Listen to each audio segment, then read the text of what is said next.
Well, here we are. Cyberpunk has finally dropped, and as we all know, there is a huge console debate going on.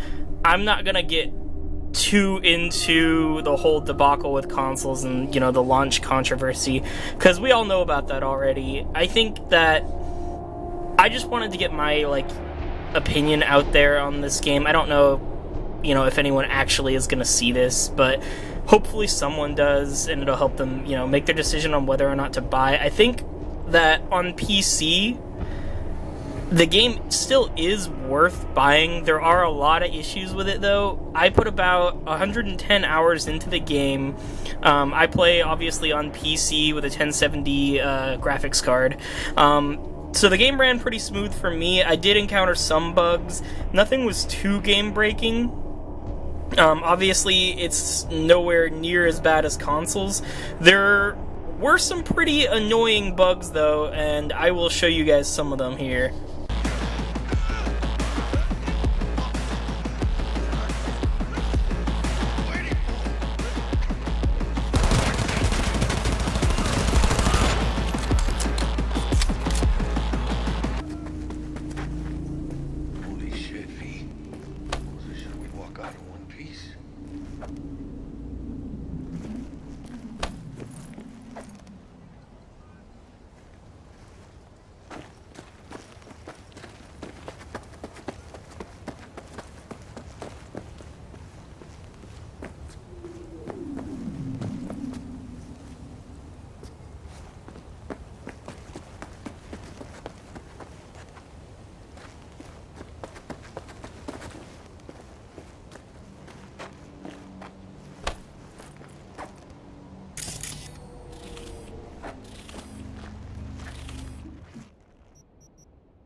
And those aren't the only bugs I ran into. The most annoying one was that one where Jackie was supposed to follow me outside and then would not follow me. And that you guys saw that forced me to reload my save and redo that whole mission over again, which was really annoying because that took about 20 minutes to do. So that one was annoying. It actually forced me to reload my save. But the game is riddled with these little kind of things. Sometimes you'll call in your car and it'll just knock every other car out of the way, send them flying, sometimes even over buildings. Your car will spawn into other cars, that kind of thing. So one time I called my car in, it just kept driving. It would not stop. Another time I called it in, it literally just ran over like 6 people. So I just had the cops on me just as soon as I called my car in. But yeah, on PC, there's nothing too game-breaking, but the bugs are there, and they can be really annoying. So just keep that in mind. When you start the game, you are going to customize you're going to create your character, you're going to customize your character. The character customization is fantastic, by the way. You should see some of the meme characters that people are customizing online. But I digress. You can either be female V, you can be male V, you can obviously, customize your genitals if you really care about that. Honestly, though, to me, the nudity felt like it really was just, I don't know, put in there for shock value. It didn't really add anything to the game. You walk around naked, even around, side characters and main characters. Nobody says a word. It's not even mentioned, nothing. Now, after you make your character, you are going to choose a life path. You can be either a corpo, a street kid, or a nomad. And so my life path that I chose was the corpo life path. Now, this life path basically, it starts you out. You're a corpo and you're living the high life, but your boss calls you in for kind of one of his emergency meetings or whatever. He talks to you and he asks you to basically assassinate one of his corporate rivals so that he can move up and that you can move up, the corporate ladder. You haven't really made up your mind yet, but you get off work and you go and talk to your friend Jackie about it. And you guys are at the bar, and while you guys are just talking about it, these goons from Arasaka suddenly show up, and they revoke all your privileges and access to Arasaka, and you're left high and dry. They basically say, like, oh, like, we found out you're planning to, like, assassinate, like, one of the top people in Arasaka. But then it's never mentioned again after this, and you get no option to pursue it further. Even 100 hours into the game, there's no mission to figure out how they figured out what your plans were, if anybody sold you out, if you were set up in any way. You have no option to go after, the girl that they hired you to kill in the first fucking place.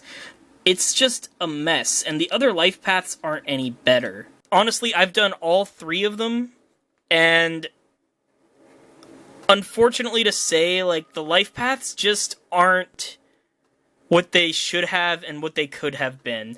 The life paths are basically 30-minute intros that all intersect on the same story mission, literally 30 minutes later, no matter what life path you choose. And the only other impact that life has throughout the rest of the game is you have different dialogue options with certain NPCs and stuff. It's nothing special, unfortunately.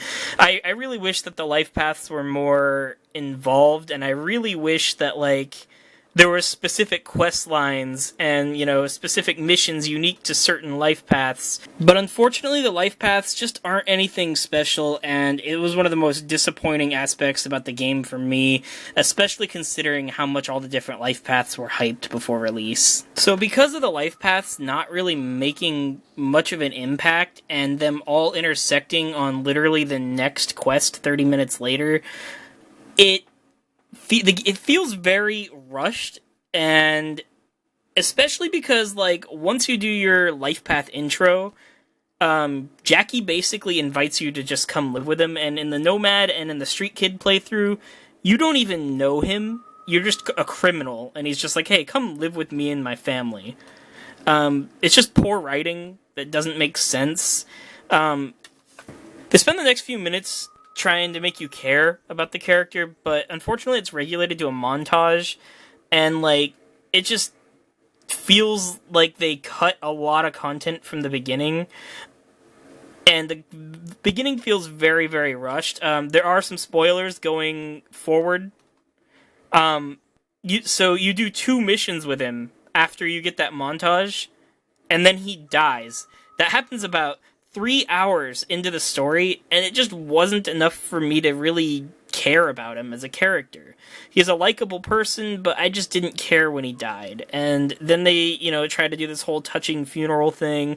None of it really had any impact because of how rushed the entire beginning of the story was. However, the story isn't all bad. It does get much, much better, like, the more you go into the game. I will say the second half of the game is much better than the first half of the game.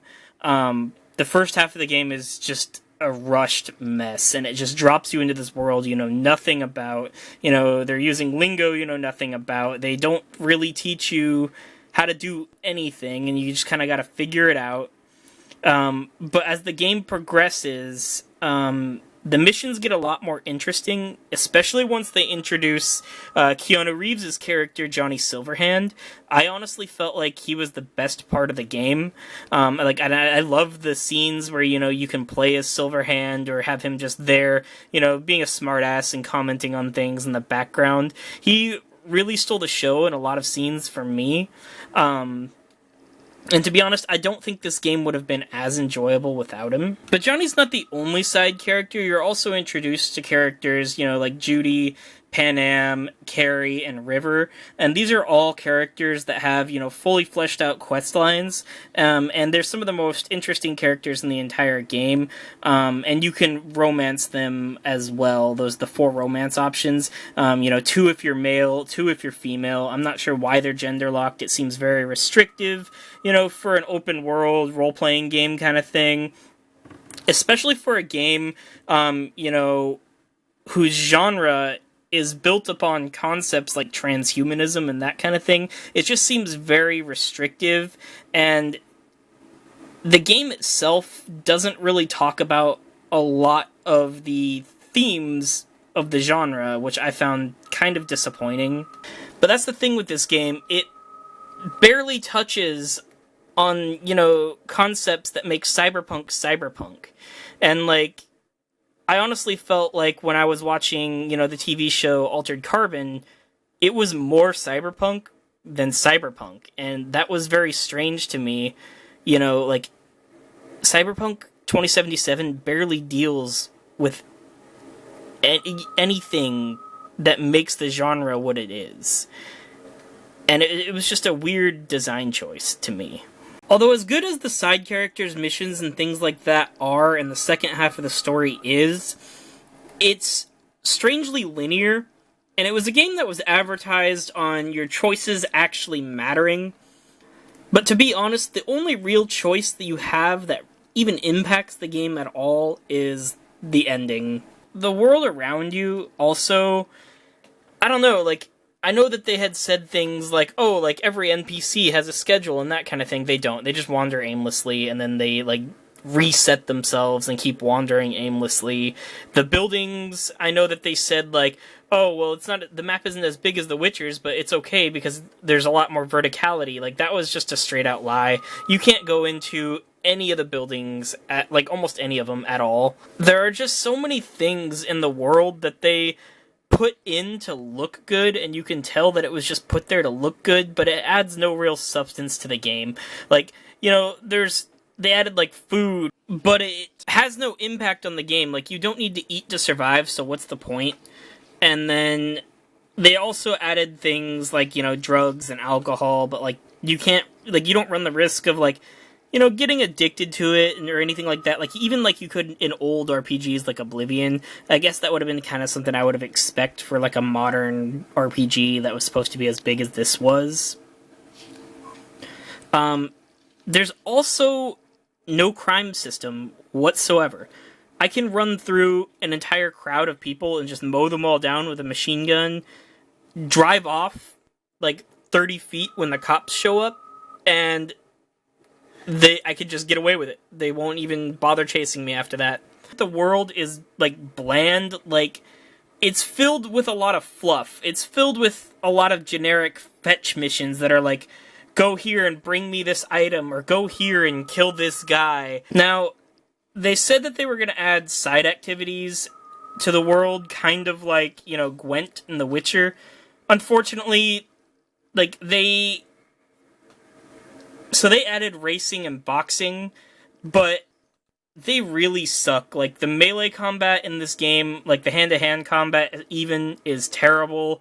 The enemies have homing kicks that just, somehow, kick around corners, which make no sense at all, and they can just straight one-shot you. The racing is kind of boring, to be honest.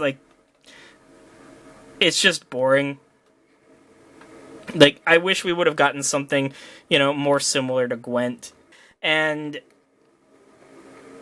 God, I cannot stress enough how absolutely fucking annoying the Regina fixer is as you're playing this game. She calls me every 5 seconds to tell me about some stupid bullshit that I don't care about, and I don't have any way to just, shut her up.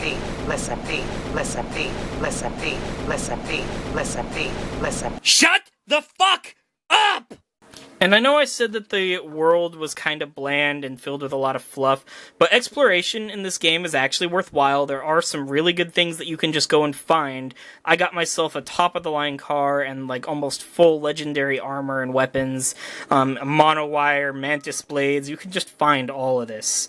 And so exploration is actually worthwhile and rewarding, and that's something this game does really well, and I recommend, that you guys check it out. You can find really cool stuff. I also wanted to talk a bit about the combat in this game, because it is very bare bones, and it does not feel good to use, at all. Unfortunately, melee combat is basically hack and slash, and Like, gunplay is some of the worst gunplay I've ever seen in a shooter, unfortunately. It's that bad. Enemies are basically just bullet sponges. And even, like, when I first started this game, I made a hacker build, which I guess is kind of like, similar to, like, your mage kind of builds in other games. I made, like, a hacker build, so I would, hack people's cybernetics and use them against them. Like, I could make them, like, commit suicide or, like, detonate a grenade or shock themselves until they died. And that was a good build for me because I just absolutely hated the rest of the combat. I hated using guns to the point where, like, I didn't even want to pick up a gun unless it was a smart gun that was just, like, it basically does the work and kills people for you because it's just that tedious. The melee combat is just straight hack and slash, except not even good hack and slash. Like, it's like you can run up and hit enemies with, like, a knife or a sword, and they just won't even flinch and they'll just continue shooting you in the face. Though the hacking is probably the best of the worst when it comes to combat. There is a little mini game that you have to do when you get into fights when you start hacking because it lowers the amount of RAM that you need to perform quick hacks. The hacking mini game that you have to do is awful. Like, you have to, it's kind of like playing match where you have to match, like, what it shows you. But sometimes, like, the option won't even be there, and you have to pick the wrong ones so that the right one appears, and it makes no fucking sense whatsoever. And sometimes the right one will never appear, so some of them you literally cannot complete, and, like, failing your quick hacks can, seriously get you killed at inopportune times. And so it was really annoying to, like, start doing a quick hack, get to the very end of the breach protocol, and then not have an option to actually succeed. The only option was to fail, and then, you have to wait a while for your stupid, breach protocol demon thing to recharge. And I know it seems like I've torn this game a new one, but there are some genuinely good things with this game. Starting from character customization and, general RPG elements. There's a really good crafting system, so you can basically always upgrade your weapons. Even from the lowest level, like, weapons that you get when you start, you can constantly upgrade them. So if you find a weapon you like, you can just keep upgrading it and keep it with you throughout your entire playthrough. And I thought that was really cool. And that's a really nice touch that they added. You can also, craft things like quick hacks or, even, like, you can disassemble items for components to make things, and, like, health or quick hack components, things like that. Just, the crafting is good. It's probably as good as it was in The Witcher. The armor and, weapons and gear kind of work the same way as The Witcher. I don't have much to say about that. However, like, the leveling, like, when you level your character up, it is very different. You'll notice that, like, when you level up, you'll go to a menu with, like, 6 different attributes, and you can level up all those attributes, and each one of those, it's going to depend on how you build your character, because you can't max them all. So, if, like, if you want to be a quick hacker, you want to make like a netrunner build, you're going to go into intelligence, because that's going to have all the perks inside that tree, and you want your intelligence as high as possible because it gives buffs to that. If you want to make like a melee build, you want to go into strength, because it gives you extra melee damage per level. So that's good, but then each of those also have different perk trees within them. So, like, strength will have, like, brawler, annihilation, and then, like, reflexes will have, like, blades, or, rifles, or pistols. And then, intelligence, you'll have quick hacks, and then you could also do different demons in another tree, and so there's a lot of character customization in the perk trees and that kind of thing, so you can really build your character however you want. There's a lot of cool gear upgrades that you can get from the Ripper docks around the world, and so, like, you can build your character exactly how you want it to be, so that is really nice. The character customization is great, and the things that you can, like, The RPG elements itself in this game is good. Not only can you upgrade your perks, but you also can upgrade your cybernetics, like, inside your body. So, like, you can upgrade your circulatory system, your ocular system, your operating system, your skeleton, your arms, your legs, your nervous system, your immune system, even your skin, and they all give a ton of upgrades. The customization that you can do is amazing. So overall, that's my thoughts on Cyberpunk. I know it was, like, a lot of negatives, but there are some genuinely good moments in this. I would not have played 110 hours if there wasn't. So I know that there are a lot of things this game does wrong, but there are some things this game does right. And that's why this game was very hard to review, to be honest. I don't hate the game. For all the negatives I've given this, I do not hate the game. I still think it's a good game, but it's not a masterpiece. It's no Witcher. I mean, even with DLCs and quick fixes and stuff, it'll never be The Witcher. Even if the console players had gotten the PC version, you know, these are my issues, even just with the PC version. So that's my thoughts. Hope this helps some of you guys, you know, make your decision. I try to be as honest and fair as I possibly can, you know, with all my reviews. So I guess if you like it, you know, leave a like and subscribe. I would give this game, at the end of the day, a 7, where it currently stands.